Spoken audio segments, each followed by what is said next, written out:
New York, 1911. In the last few decades, American life had changed tremendously.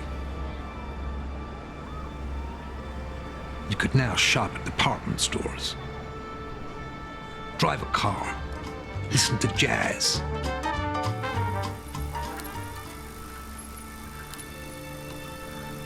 and even go to see a moving picture.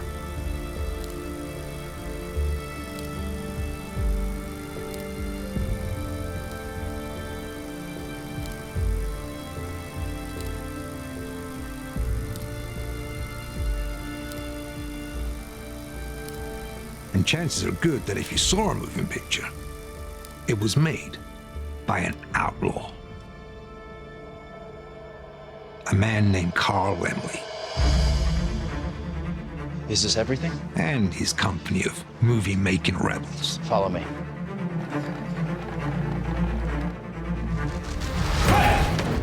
Now, they were at war with an oppressive cartel called the Trust, who wanted complete control of the movie business. But Laemmle kept defying them. He even hired the Trust's top actress and turned her into the first movie star. But it turned out that was a step too far.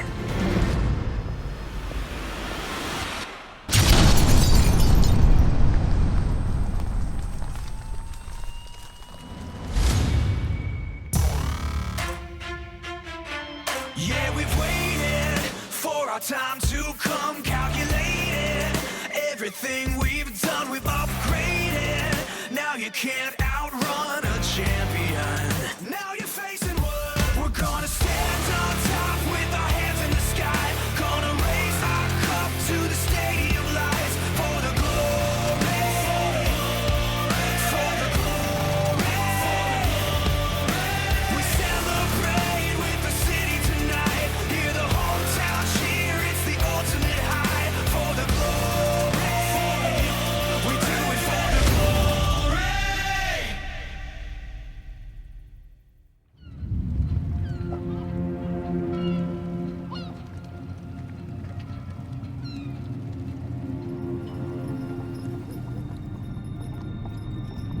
Thomas Edison's trust had made it virtually impossible for Carl Laemmle to continue making movies, leaving his partners, the Warner Brothers, to wonder if their dream was over. How'd you hear about the fire? How did you hear about the fire? It's news. Of course I heard about the fire. Where's Laemmle? I don't know, but it's getting late.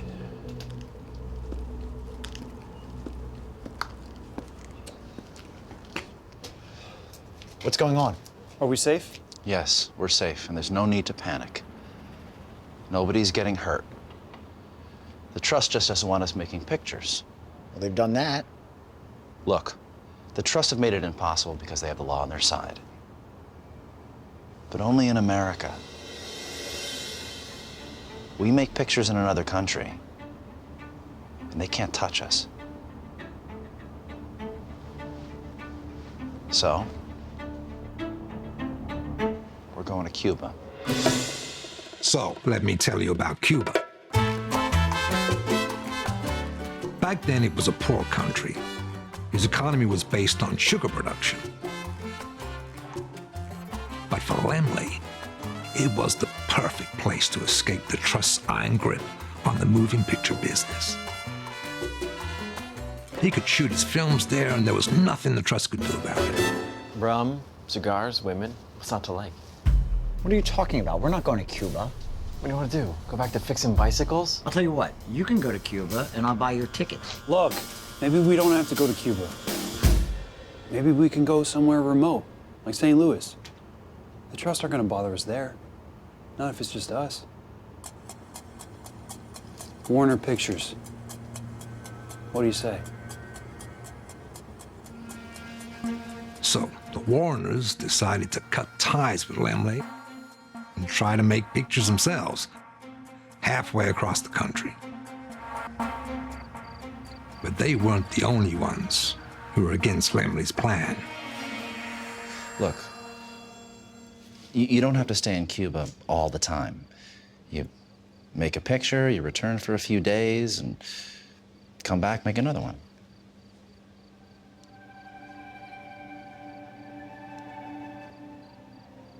There's something else. When I go out, like waiting for a train or to a store, people call out my name like they know me. And journalists come to my house asking me all sorts of questions about my life. I just want to be an actress. That's all I want. That's all I want. So I'm going back to Biograph.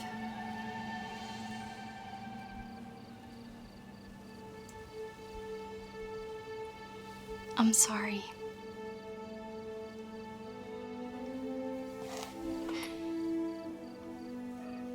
There's this other actress, Biograph. She's young, but she's good. I mean, better than me.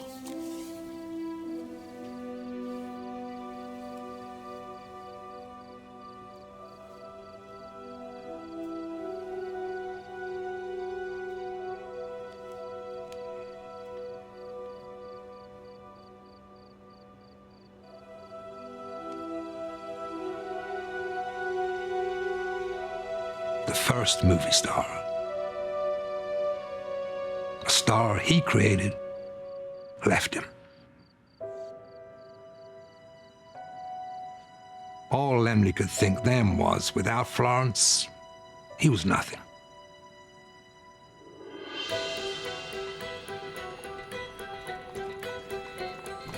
But with his back against the wall, what could he do?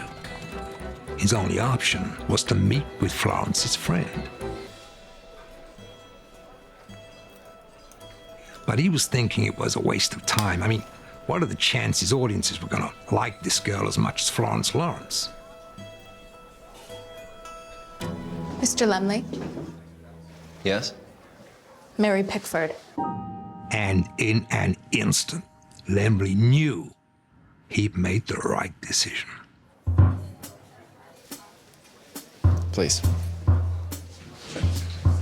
Just coffee, please. Have to be back on set in half an hour.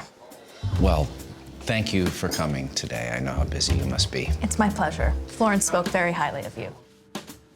As Laemmle started talking to Mary, he realized he'd never met anyone with so much presence.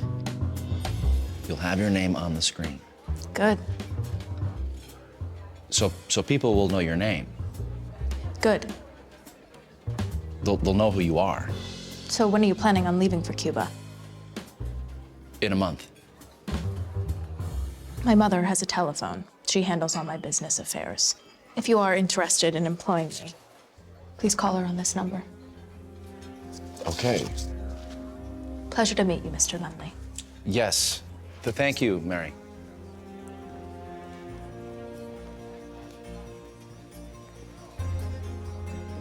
Laemmle was awestruck by Mary's confidence, and he suddenly had this feeling that Mary could be an even bigger star than Florence Lawrence.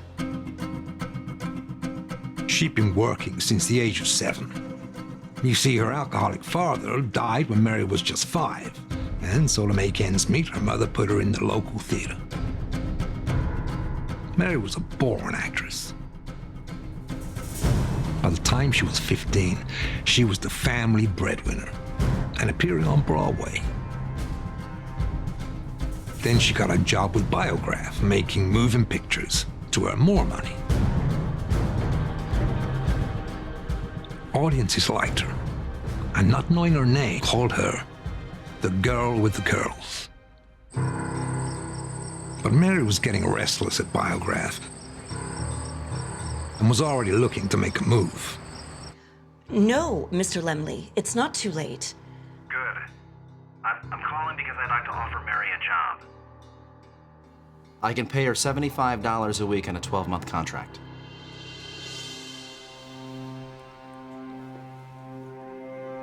Hello? Hello? I'm sorry, but I can't let Mary do it for less than $200 a week. That's more than 5 times what she's earning at Biograph. I can accept 175, but I will need to travel with her for moral support, and her brother and sister will need to be employed as well. Hello? Mr. Laemmle? If he agreed, he'd be paying Mary more than his entire production crew. It crossed his mind there must be other actors. But then again, he was desperate. Okay. I guess you better pack for Cuba.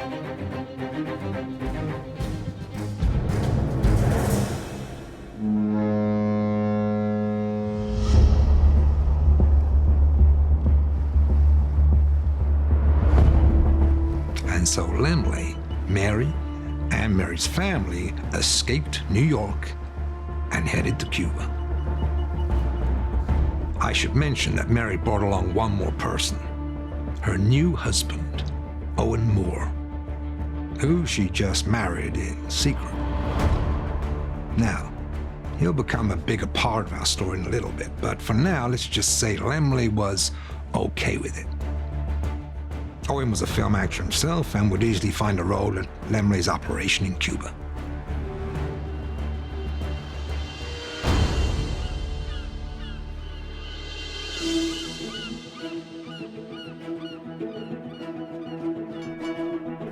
In fact, for Laemmle, Cuba was working out pretty well. It was cheap, and there was plenty of sunshine. But best of all, he was out of the reach of the trust. So, he and Mary Pickford were free to make as many pictures as possible. And right from the start, Mary proved her worth. She lit up the screen and was a true master of her craft. And of course, Laemmle did what he did best. He publicized Mary Pickford. He told newspapers that the girl with the curls was named Mary Pickford and now working for him. And he made sure as many theaters as possible knew what was coming their way. Her first picture will be The Darkest Hour. Mary plays a teacher who gets fired because of her modern ideas. Then she gets a job as a secretary who gets fired from that job because she refuses to do what her boss wants her to do. And it's not typing. When can I expect them? The first is on its way to you. Yes, international operator? Give me a Manhattan shipping. As soon as he could make them, Laemmle was shipping his pictures to theaters across America. And almost immediately, audiences fell in love with Mary Pickford. And she became an even bigger star than Florence Lawrence. What do you think? It's good. Even Fox was impressed, and so was his wife. He wanted as many films as Laemmle could make. And once again, Carl Laemmle was back on top.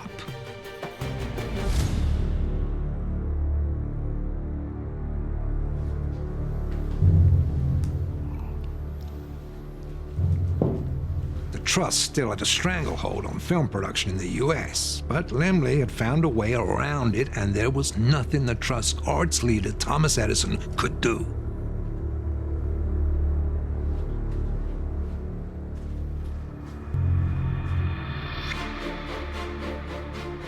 And so, this was the state of the movie business in 1911.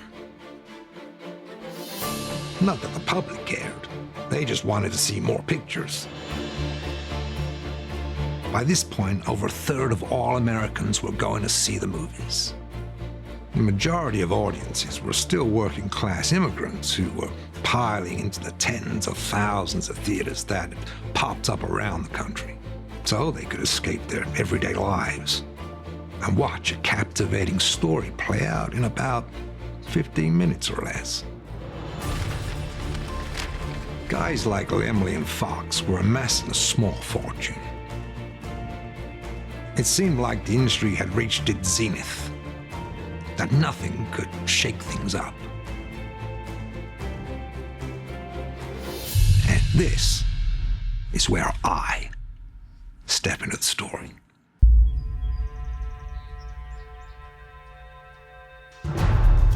So, a little bit about me.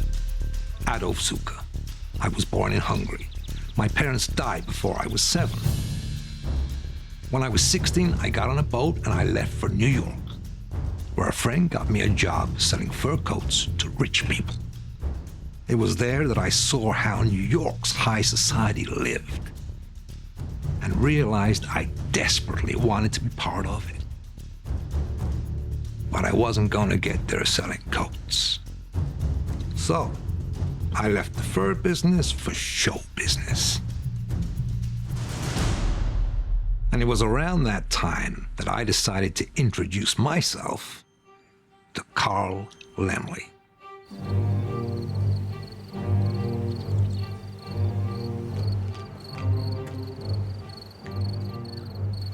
Now, Laemmle was the most successful independent out there, and I wanted to sell him an idea.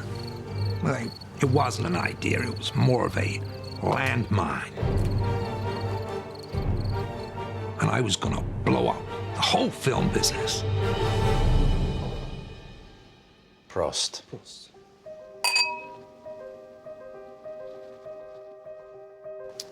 So, tell me about your idea. A year ago, I was partners with Marcus Lowe. We owned a couple of big vaudeville theaters. Both of us had fought our way out of the East Side slums, but that's where the similarity ended. Once a week, we'd audition acts. All sorts of acts. Comedians, jugglers, magicians, mime artists. I got an actor book who does Shakespeare monologues and a dog that does tricks. At the same time? No, that's not a bad idea. Why do we bother with all this? When we know people only come for the pictures. Variety's the spice of life. Roll the picture! At the end of the night, we'd show a moving picture. We treated them as if it was just another act, but it didn't have to always be like that. For a long time, I've been wrestling with an idea. If we keep treating pictures like they're a novelty, sooner or later they will die out. But if we make them a lot longer, pictures that are 2 hours instead of a few minutes, they could be the visual equivalent of a stage play or even a novel. They could become an art form, perhaps the greatest art form of the 20th century. And we'd certainly bring in the middle classes. And like a play or a novel, people would be seeing them and talking about them for the next 50 to 100 years. You're crazy. Who's gonna sit still and watch a 2-hour picture? And who'd be crazy enough to make them? We could make them. You need a vacation.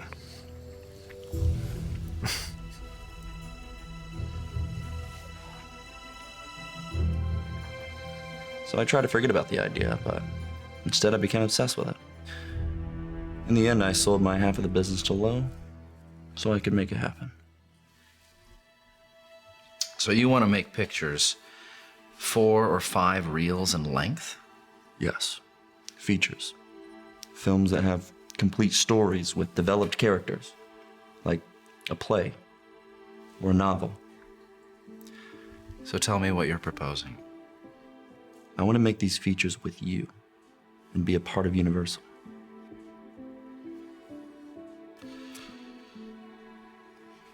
It's an intriguing idea. But there are a lot of unknowns. Aside from the cost, the biggest one is how to sell them to theaters and to audiences. And it would take a lot of effort, work, and money. And now's not the best time. I'm sorry.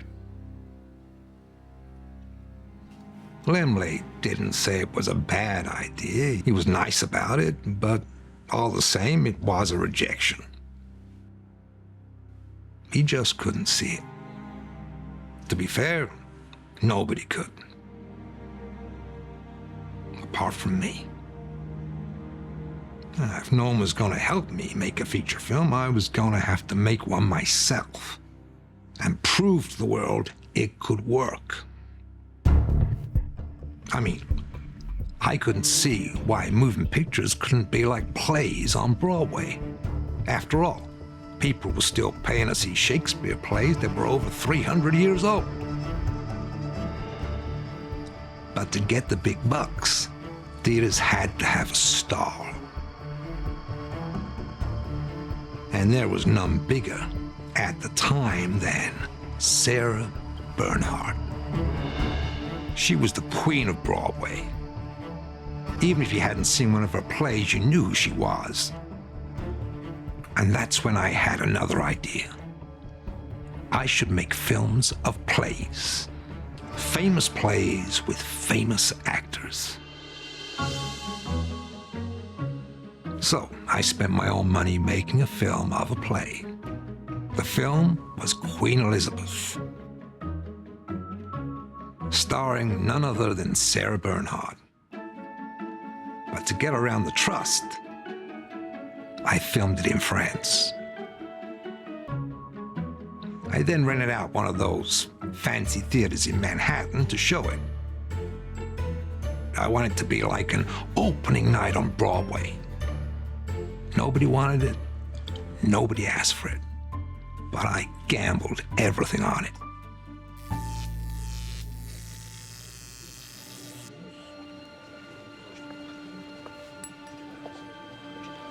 I was amazed that all these rich people showed up. I mean, upper class people didn't go to see movies. That was for the poor people. But apparently most of the audiences misread the poster and thought that they were coming to see a play with the real Sarah Bernhardt.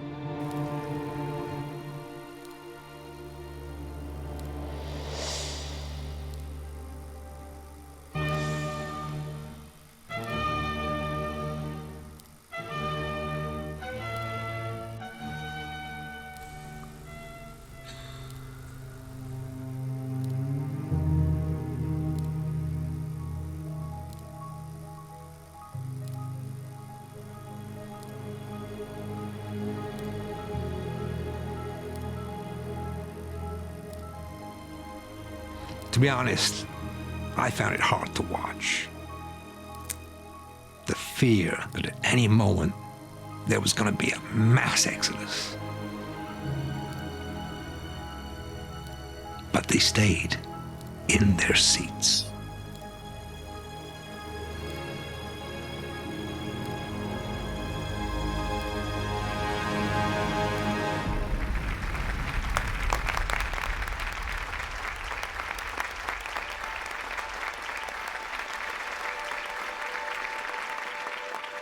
The trouble with New York's high society then was they never told you what they thought.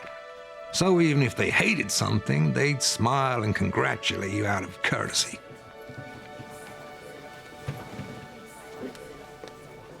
Congratulations. It's a work of art. Thank you. Come and see me.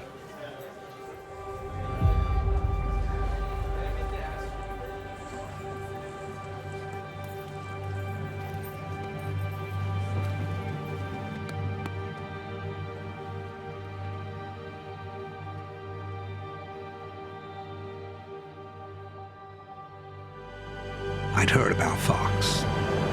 He was the stuff of legend. Fox lived in a great big house on Long Island.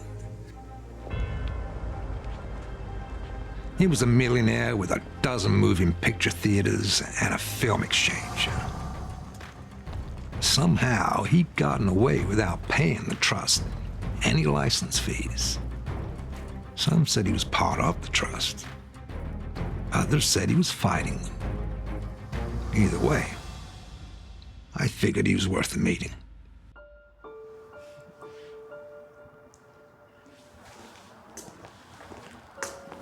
Welcome to Fox Hall. Thank you. Fox liked to show people he was class with a capital C, as if his money was old money. We're the same, Mr. Zukor. We're both visionaries.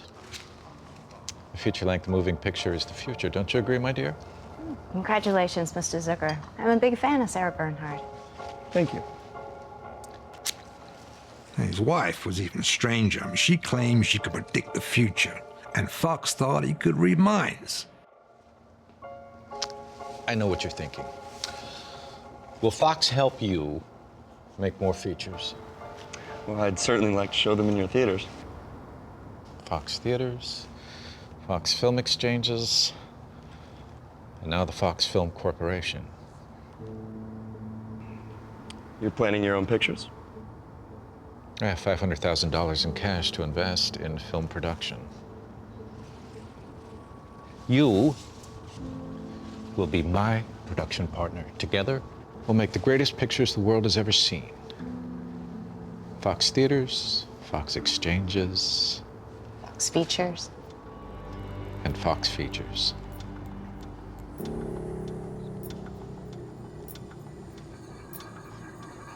That was when I realized Fox wanted total control of everything, including me.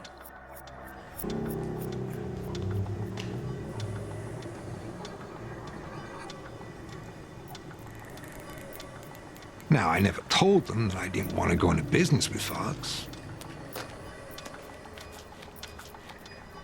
I didn't have to. Apparently, they knew. Well? It's what I thought. You can't trust them. Here's another thing you should know about the Foxes. They didn't trust anyone, and for good reason. This is what needs to happen. You need to talk to him. You see, Fox knew his millions could disappear in an instant, all because of a dangerous game he was playing with the trust. While the rest of us were running from the trust, The contract should have arrived. Maybe it got lost in the mail. Fox was stringing them along. I can always send another one over. And the reason was, he was biding his time. Fox had these exclusive evenings at his theaters, where he'd invite some influential people in New York, like politicians from Tammany Hall. They loved it. They get to see new movies before anyone else. And Fox let it be known that he may have to close his theaters down because of the trust. Fox was working his way through the political system, looking for a way to take down Edison's trust before they finally caught on to his game. But not everyone fighting the trust had the power and the influence of William Fox or Carl Laemmle. Remember the Warner Brothers? All they could do was skip town and try making movies beyond the reach of Edison's goons. We had no army. So I persuaded the Missouri National Guard they needed some target practice. So they turned up with 20 carbines. And I'm saying one is fine. Now Sam and Jack were back from St. Louis to show Harry the fruits of their labor. Sir, just one. A Warner Brothers picture. Well, I can't wait to see them.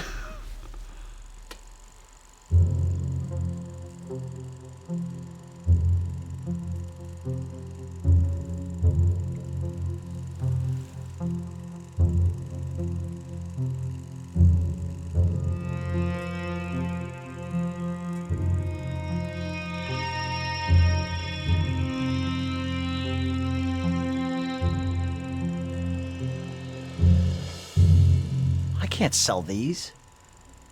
What do you mean you can't sell these? They're terrible. What do you know? What do I know? I've seen Griffith's Unseen Enemy, and there are faces close up.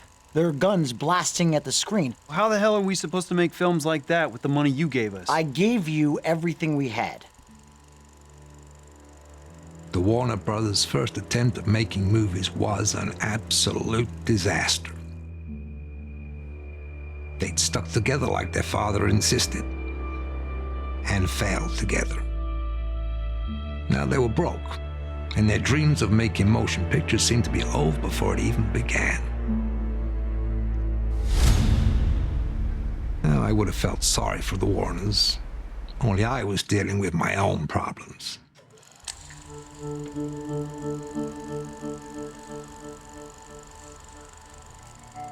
Queen Elizabeth may have had a decent premiere, but it wasn't the runaway success I needed it to be. Out of sympathy, Lowe offered to show it in one of his theaters. What did you expect? It's too long, too stagey. But also her acting. I mean, she's not exactly cut out for the screen. Lowe was right. The acting was okay for the stage, but for moving pictures, it was too much.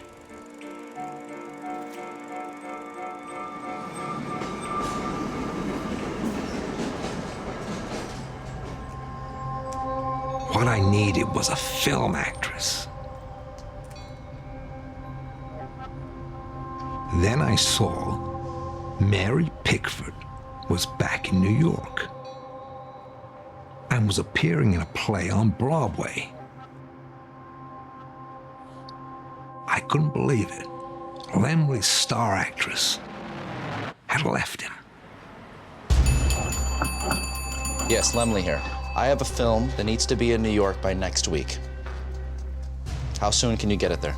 Now, the Pickford films were as popular as ever, but Mary wasn't happy in Cuba.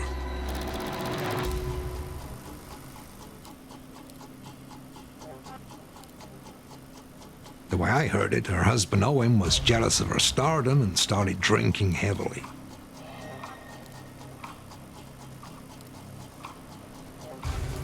Do you have to drink right now? It's just a beer.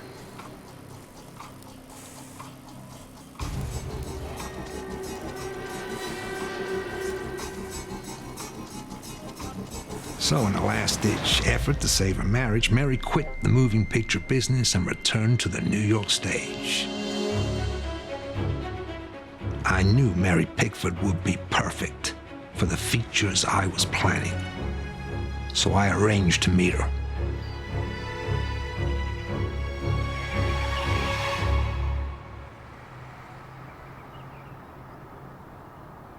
Mary no longer does moving pictures. The stage offers her more creative freedom and a better career path. The series of feature pictures I have planned will give Mary as big an opportunity as the stage. I'm sorry, Mr. Zukor, but I've quit the screen for good. Mary, these features will be films of plays. Famous plays. And your performance won't be over in one night. It'll last forever.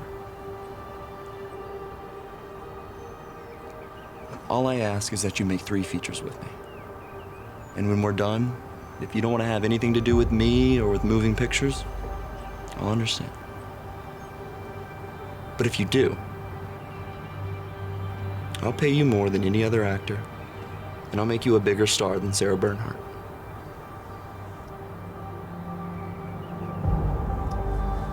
Excuse me, I have to visit the ladies' room.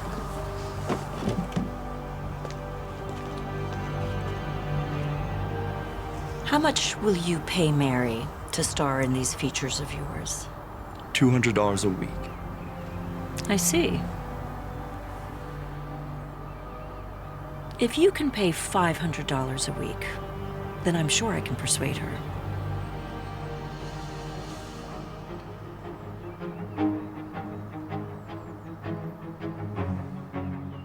I agreed to Mary's fee.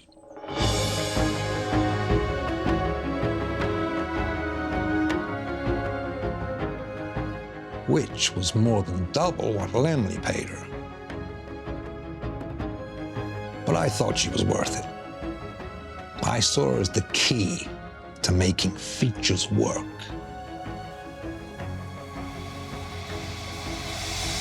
But her other demand would cost me more. She made it clear she wanted to be in New York. And to make films in New York, I needed the permission of the Trust.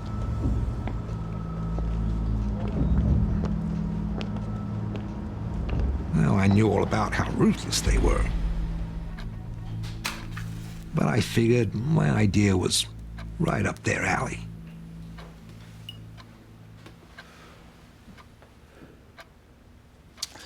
The features will be produced in New York by my company, Famous Players and Famous Plays. And that would be in the Trust. We don't call it that. It's a motion picture patents company. Sorry, my mistake. You see, features will elevate the motion picture business into something much better, something longer lasting. And you'll get the middle classes in, paying a lot more money. Interesting. It's quite an idea for a fur salesman. I don't deal in furs anymore. No. What do you do now? Make coats or boots or something? I make moving pictures. No, you made one picture. And you showed it in New York. And you didn't come to us and ask for a license then. And now, you need us. But there's no apology.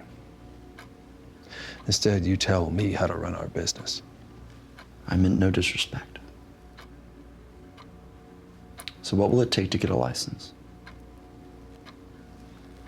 You come in here with your fancy suit and think that you can buy your way into anything.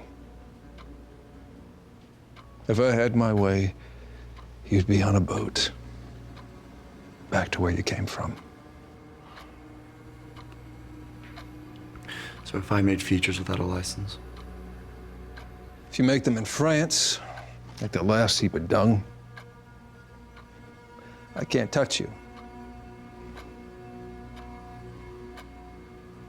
Make them here, and I'll break you.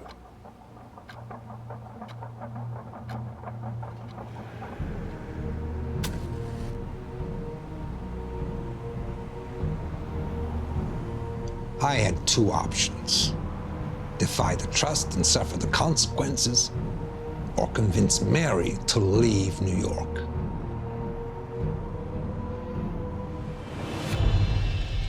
But there were other problems, ones that I wasn't even aware of.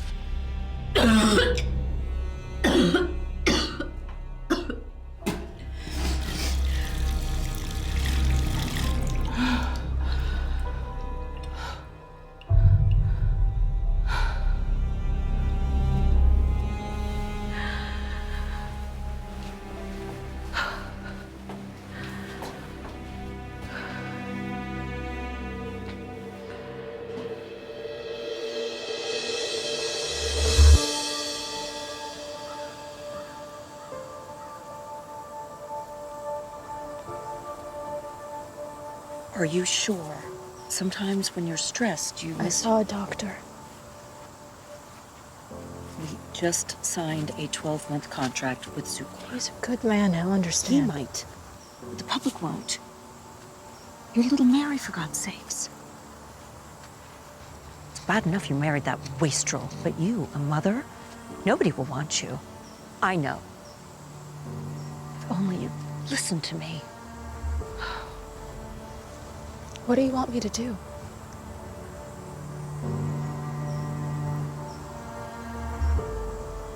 Does Owen know?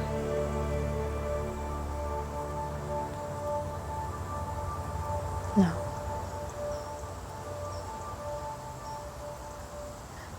No.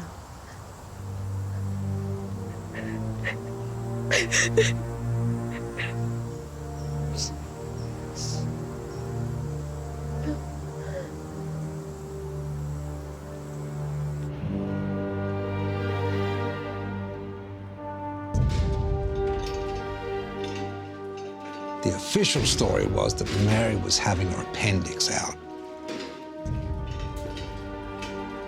But back then, that was also code for having an abortion.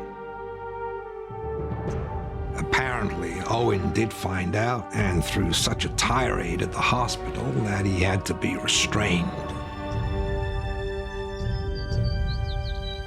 Mary's life was falling apart. I knew he was bad from the moment I laid eyes on him. You need to get away from him. Mr. Zukor. I hope these are all right. They're perfect. I'll put them in water. At the time, I had no idea about her troubles with her husband or anything else. I guess I was too wrapped up in my own problems. So tell me the news. It's not good. I can't film in New York. I see. I'm gonna have to find somewhere else to go, so.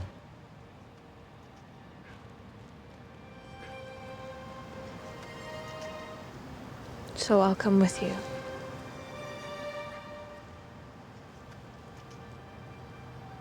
Okay. Still need to figure out where.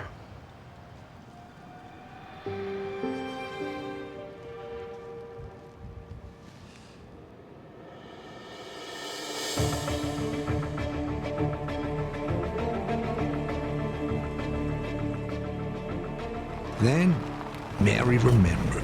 She knew this theater producer named Jesse Lasky, who was making pictures in some remote place, way out in California. So, we headed west.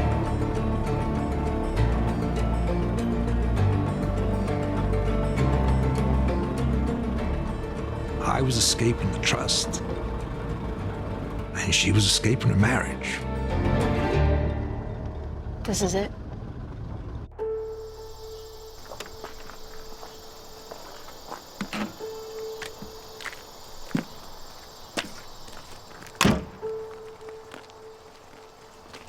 Mr. Lasky.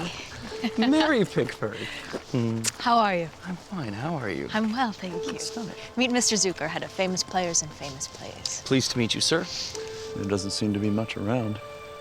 Well, there's a hotel and restaurant in the town and a drugstore about a mile down the road. The rest is farms. Welcome to Hollywood. Come, show me. Yes. I didn't know what to think. We traveled across the country only to find ourselves in the middle of nowhere. In those days, Hollywood was a quiet farming community. Orange and lemon groves, a few farmhouses here and there, and not much else. The main thoroughfare was a dusty two-lane road that wound its way around town. You know it today as Sunset Boulevard. I couldn't help wondering if moving my operations out there was a big mistake. But at least I was far away from the trust.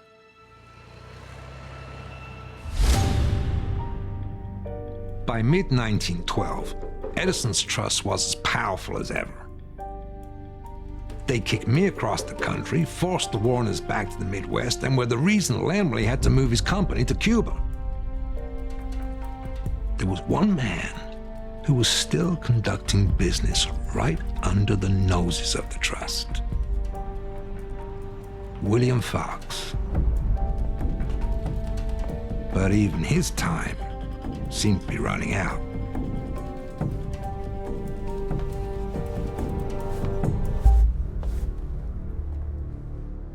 Nice seats. What are you charging for them these days? $2. But there are cheaper seats available.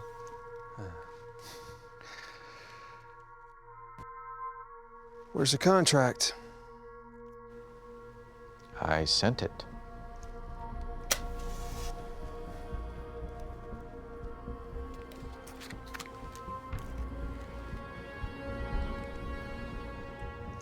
You have 24 hours.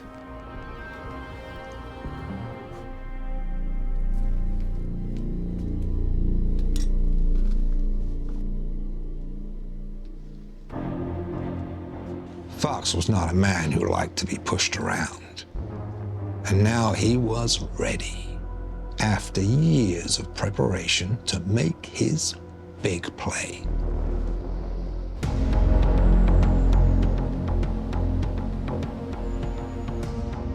My lawyer's bringing the contract over. He should be there any moment now. Time is running out, Fox.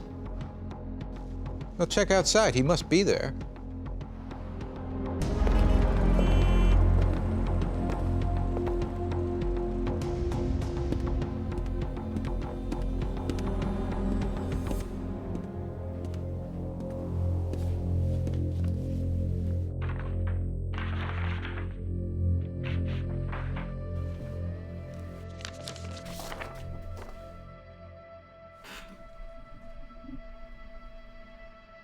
Son of a bitch. Pleasure doing business with you.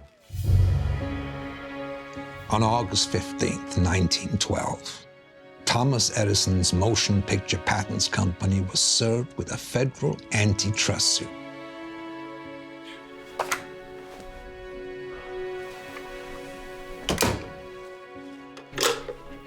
Fox's efforts had paid off. Remember all those politicians he'd been whining and dining? Well, eventually he started making inroads with President Taft's administration. And Taft was in the middle of a re-election campaign and needed a big issue to stand behind. Breaking up monopolies like the trust would do the trick. That was that. Fox had delivered a fatal blow to the trust.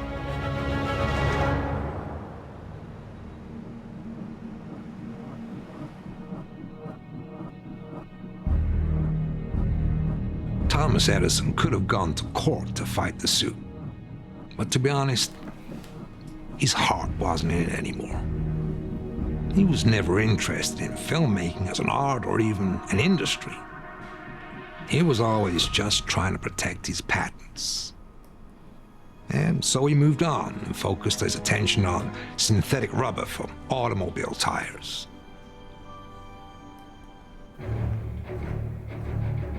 The trust was dead, which meant everyone was free to make and show moving pictures anywhere they wanted. The playing field was wide open. Success was anyone's for the taking. Harry, this could be our big chance. But while some of us were just trying to get our businesses going, No, it's not a play. It's a film of a play. others were ready to take the world by storm. This will be the entrance. Then they could pass through here, through the park.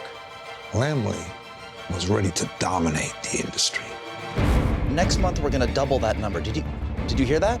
I said double. We'd all been fighting one common enemy, but now it was every man for himself. I'm done. A new war had begun. Her name is Theda Bara, and she's going to be my Cleopatra.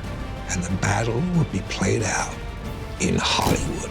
A couple of studios have offered her big money to join them. And I hear Universal is making an offer. Fox has already offered him $75,000. You will never work in this town again!